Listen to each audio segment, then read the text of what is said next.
نقرأ من كلام الحبيب محمد بن هادي السقاف في مناسبات قراءة البخاري.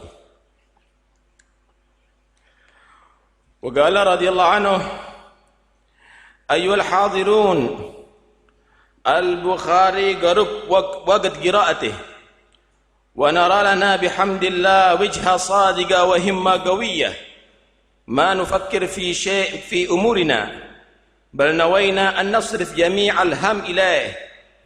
ولهذا ترى أحدنا إذا انقضى المجلس يذهب إلى داره ليأكل ما تيسر له من الطعام، وهو ناوي الرجوع للمجلس الثاني.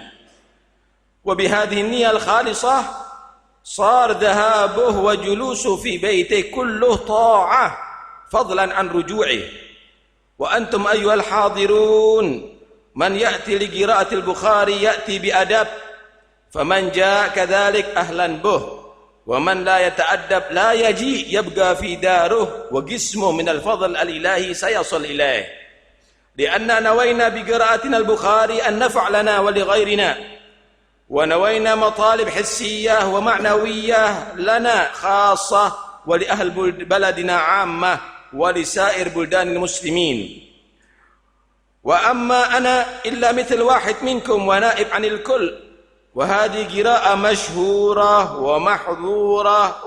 ومحظورة ومنظورة، يحضرها إن شاء الله الأشباح والأرواح من أماكن شاسعة، لأن الولي ملأ الكون، وإن شاء الله يقسم في فضلها القريب والبعيد والأحياء والأموات، كل يسقى بسيلها. لأن نوينا في قراءتنا نيات صالحة، دنيويات وأخرويات، حسيات ومعنويات. وهذه مائدة النبي صلى الله عليه وسلم، لا يخيب منها أحد متوسلين بالرسول والسلف الفحول في حصول المسؤول وبلوغ المأمول. حاشاه أن يحرم الراجي مكارمه، أو يرجع الجار منه غير محترم. ستحصلون السير من النبي صلى الله عليه وسلم ومن الصحابة والتابعين والرواه رضوان الله عليهم. لو لم يكن في قراءة البخاري إلا الصلاة على النبي صلى الله عليه وسلم لكفت، لأنها ما ذكرت في مجلس إلا عطرته بريحها، فكيف وفيها كلام رسول الله صلى الله عليه وسلم وأخباره، وكلامه مع زوجاته وأهله، وفيها ذكر الحلال والحرام والصلاة والصوم والزكاة والحج والصدقة والإجارة والمساقة وغير ذلك من أحكام الشريعة المطهرة.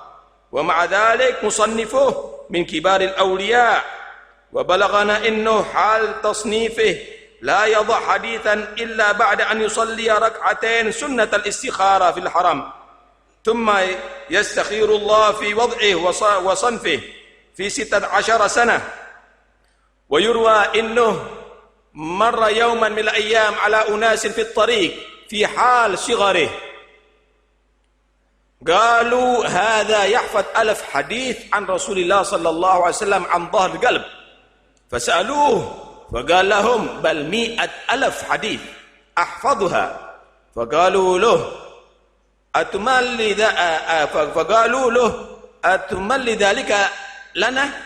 ذلك لنا؟ قال نعم، وأملاها لهم. وكان في صغره أعمى، ولكن معه والدة صالحة تدعو له، إلى أن رأت النبي إبراهيم عليه وعلى نبينا أفضل الصلاة والسلام مسح على عينيه، وقال لوالدته مسحنا على عينيه، ففتح وصار إلى ما صار إليه، فتعلم علم الحديث وصار من كبار المحدثين. ثم قال الله عنه اعلموا أني أتكلم بهذا الكلام وهو في الحقيقة من كلام سلفنا الأخيار والعلماء الأبرار، أنقله لكم إما بلفظه أو بمعناه، قصدا الانتفاع. ما معي إلا كلام أسلافنا والعلماء، ولكن نتوسل بجاههم يحصل لنا ما أملناه وما قصدناه من الأمور الدينية والدنيوية لنا ولأهل جهتنا من الأحياء والأموات. وحاشاهم أن يسيبونا، ولا معنى وسيلة إلا الله إلا هم. اللهم شفعهم فينا، اللهم شفعهم فينا وحننهم علينا أذنا لهم يصلحون منا ما فسد أذنا لهم يصلحون منا ما فسد. يقول كل إنسان في نفسه أذنت للسلف أن يخربوا مني الأخلاق الرديئة ويبنوني بالأخلاق المرضية لأجل نسير بسيرهم ونمشي على نهجهم في الأقوال والأفعال وفي سائر الأحوال. عسى الله يلحق الفروع بالأصول وطهرنا من الأخلاق الذميمة مثل العجب والكبر والحسد والهوى والنفس واتباع الشيطان إلى آخر ما قال رضي الله عنه وأرضاه. Wahai hadirin, pembacaan kitab Bukhari sudah saatnya datang. Kami melihat alhamdulillah ada kesungguhan hati, ada semangat yang mantap dalam hati di dalam pembacaan kitab Bukhari.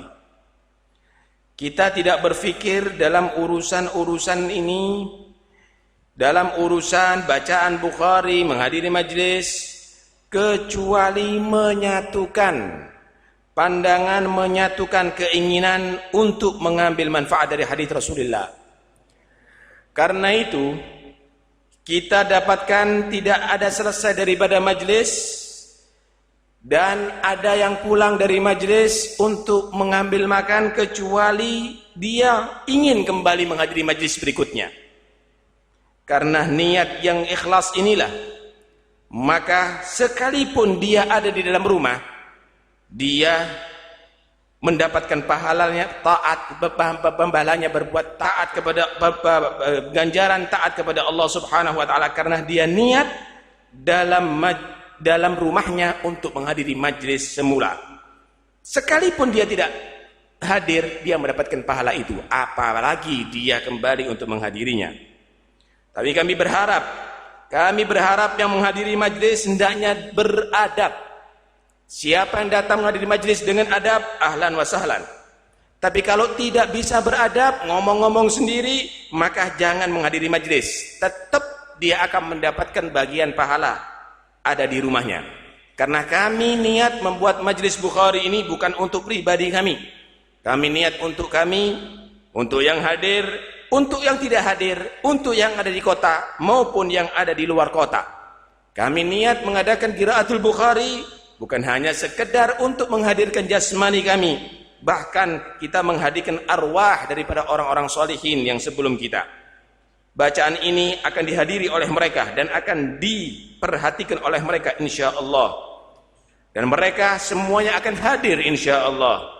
Karena ketahuilah bahwa para wali ini memenuhi alam semesta.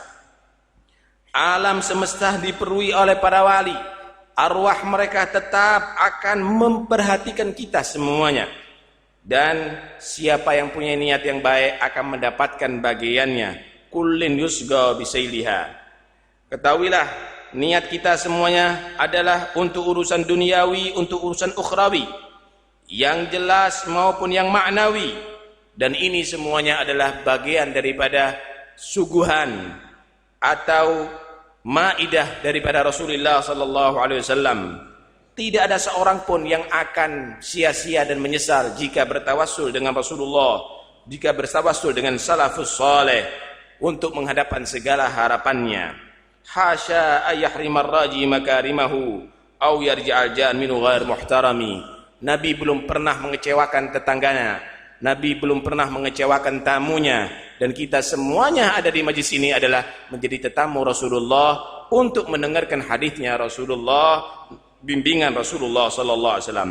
Insyaallah kita semuanya akan mendapatkan sir dari Nabi sallallahu alaihi wasallam, sir daripada para sahabat, sir daripada tabi'in, sir daripada perawi-perawi hadis radhiyallahu anhum.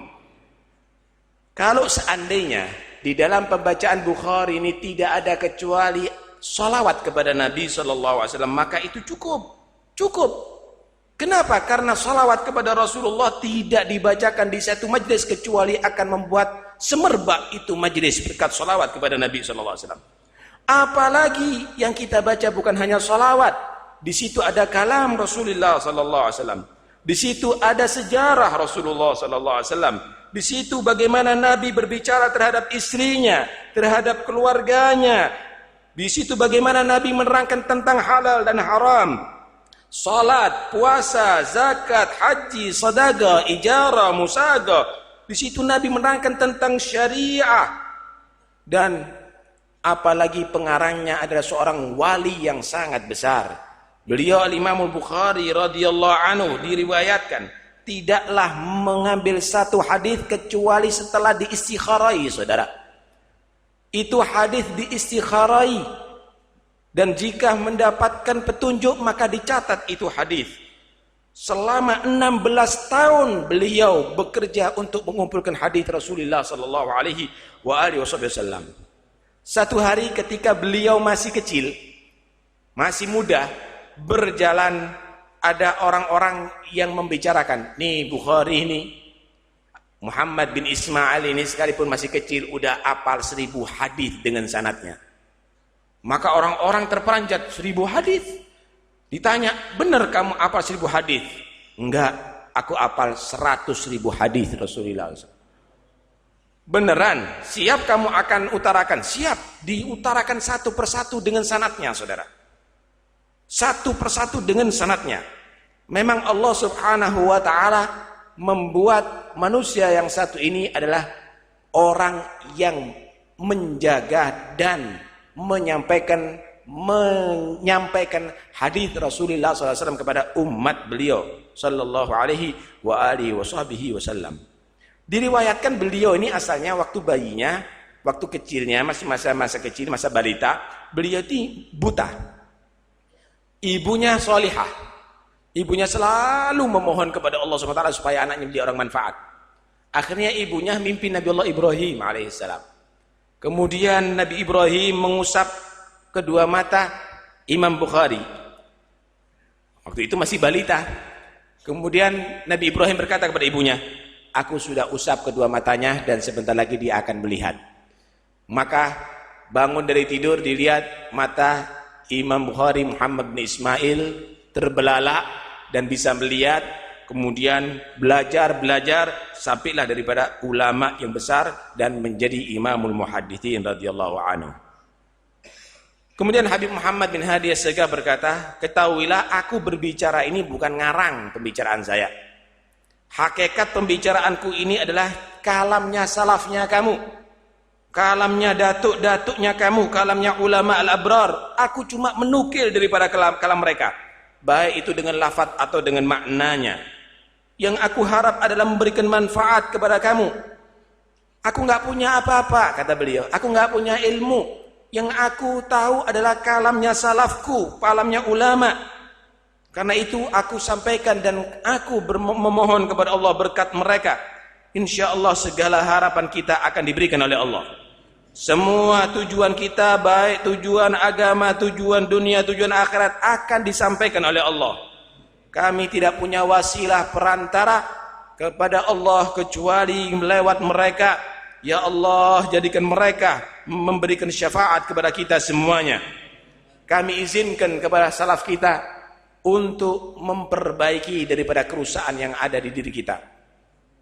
Dalam setiap hati manusia hendaknya dia mengucapkan adzintu lis-salaf an yukharribu minnil akhlaqir radi'ah wa yabnuni bil akhlaq wa yabnun li bil akhlaqil mardiyah.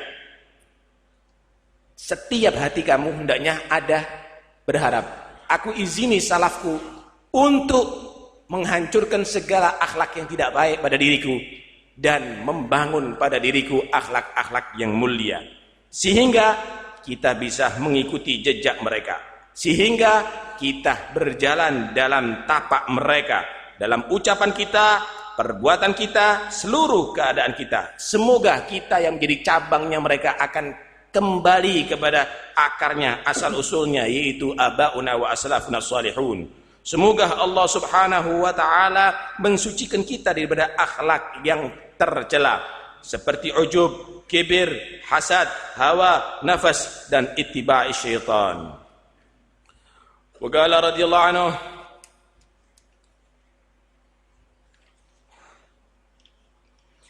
وقال رضي الله مخاطبا للفقير يا أحمد غير ما يضرك السهر لقراءة البخاري قلت له لا إن شاء الله غير أني أتأذى بقليل الصداع في الرأس فقال سهل دواؤه إذا جاءك الصداع فقل يا رسول الله وضع يدك على جبينك واقرأ هذه الآية وله ما سكن في الليل والنهار وهو السميع العليم قلت له نريد منك إجازة في ذلك سيدي فقال رضي الله عنه أجزتكم في ذلك.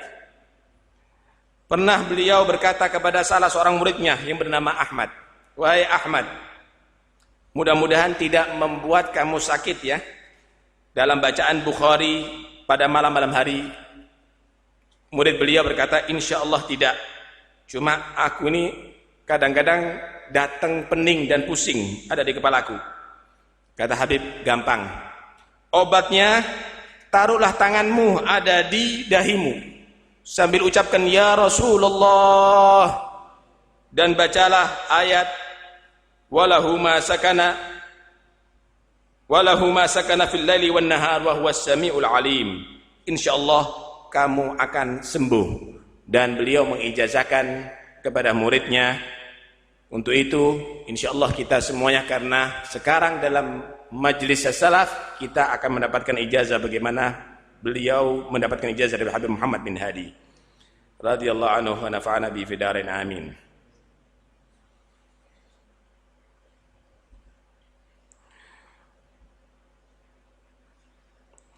Wa qala radhiyallahu anhu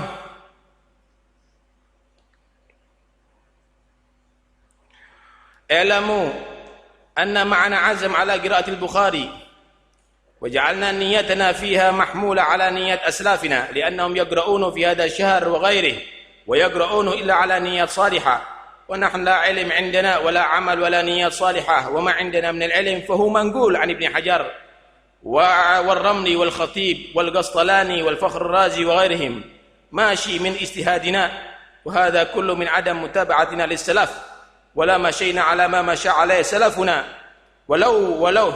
ولو مشينا على ما مشى عليه سلفنا ولا وجدنا ما وجدوا وصرنا مثلهم وقد قال لي الوالد رحمه الله يا محمد اجعل وجهتك كلها إلى سلفك يحصل لك كل مطلوبك الذي منهم والذي من غيرهم تدرك بواسطتهم ولكن الله ينور بصائرنا ووفقنا لمتابعتهم في الأعمال والأقوال وفي سير الأحوال بجاه مولى بلال وكما جمعنا في هذا المكان يجمعنا وإياكم في مستقر رحمته في جنات عدن في مقعد صدق عند مليك مقتدر ونجد ثمرة هذا المجلس هناك ونتذاكر ما وقع فيها وما حصل لنا بسببها واجعلها حجة لنا لا حجة علينا وكم ملأنا الأسماء لكن نترب وكم ما ملأنا الأسماء لكن نترب الانتفاع بالاتباع للرسول